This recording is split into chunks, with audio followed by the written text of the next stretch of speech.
Beritakanlah firman, siap sedialah baik atau tidak baik waktunya. Shalom, puji Tuhan, oleh berkat dan kemurahan Tuhan kita berjumpa lagi dalam renungan harian di hari ini.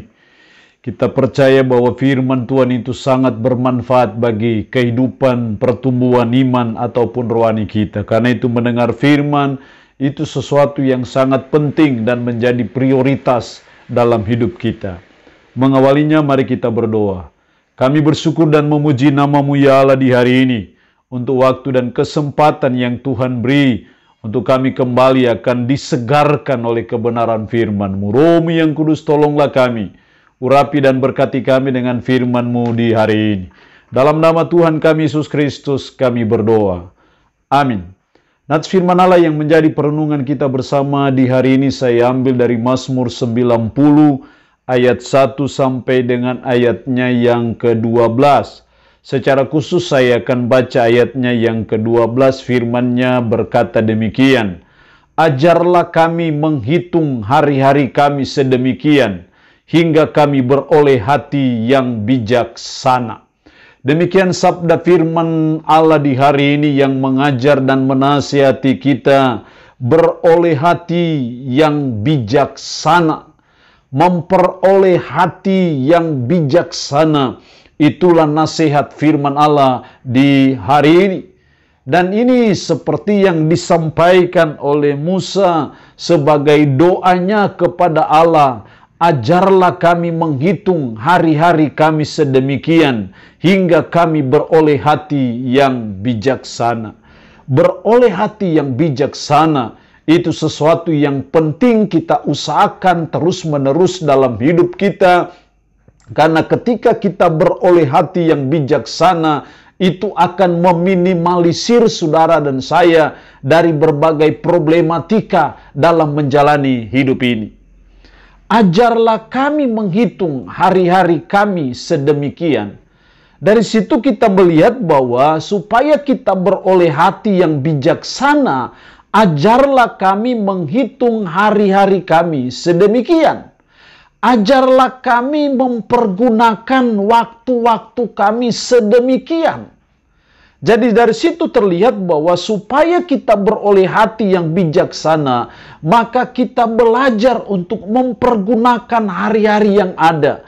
Mempergunakan waktu yang ada sedemikian rupa, seefektif dan semaksimal mungkin, maka disitulah kita akan beroleh hati yang bijaksana. Mengapa kita harus beroleh hati yang bijaksana?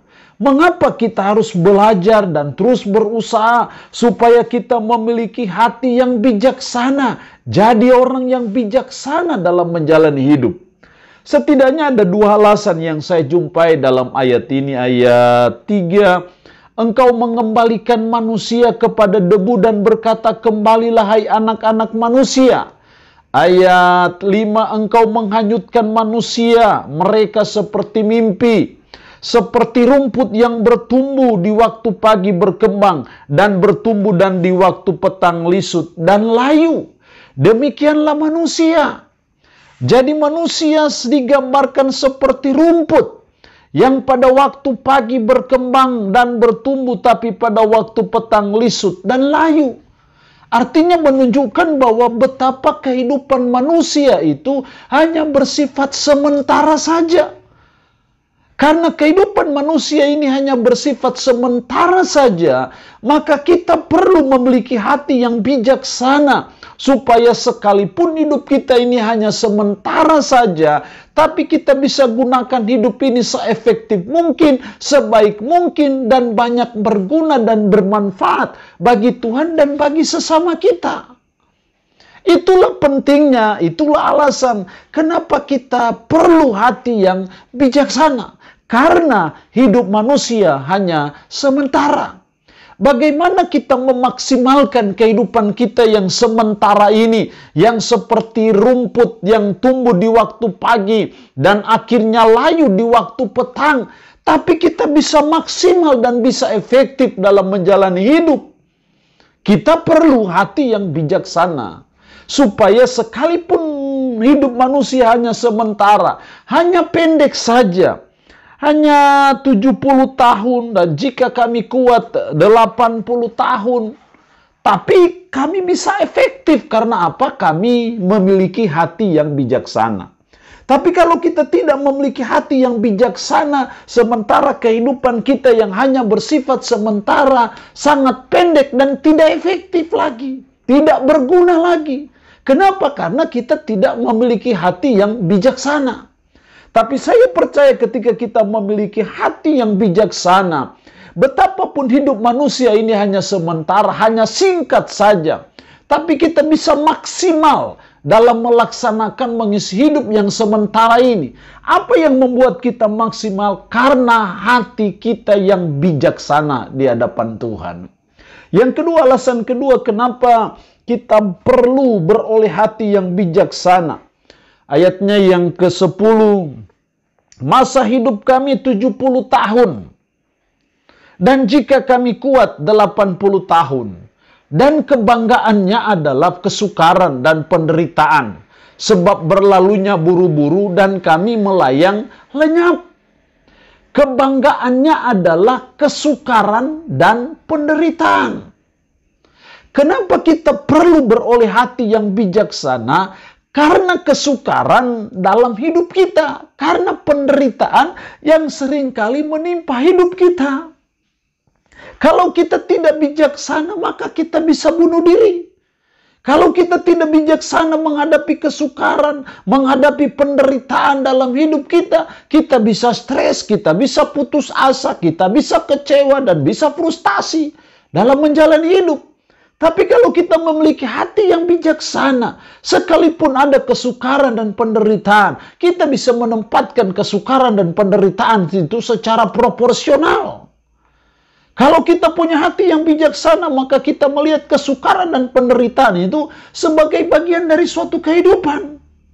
Sehingga kita bisa tetap kuat, kita bisa tetap teguh dalam menghadapi semuanya itu. Makanya kita belajar dan terus berusaha memiliki hati yang bijaksana.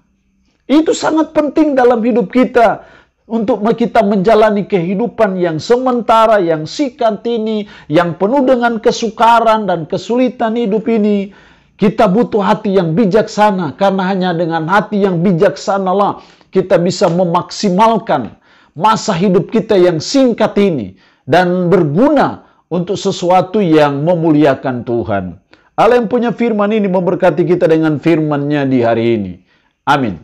Mari kita berdoa. Puji syukur untuk kebenaran firman-Mu hari ini yang mengajar dan menasihati kami beroleh hati yang bijaksana. Ya Tuhan, tolonglah kami supaya kami memiliki hati yang bijaksana. Karena hidup manusia hanya sementara. Karena kesukaran dalam hidup kami. Biarlah kami bisa melewati semuanya itu.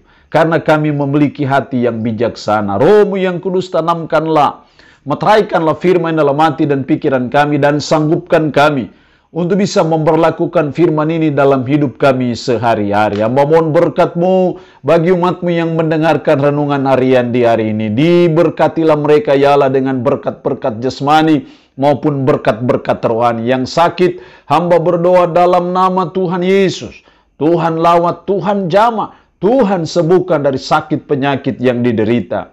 Terpuji-pujilah nama-Mu ya Allah. Dalam nama Tuhan Yesus Kristus kami berdoa.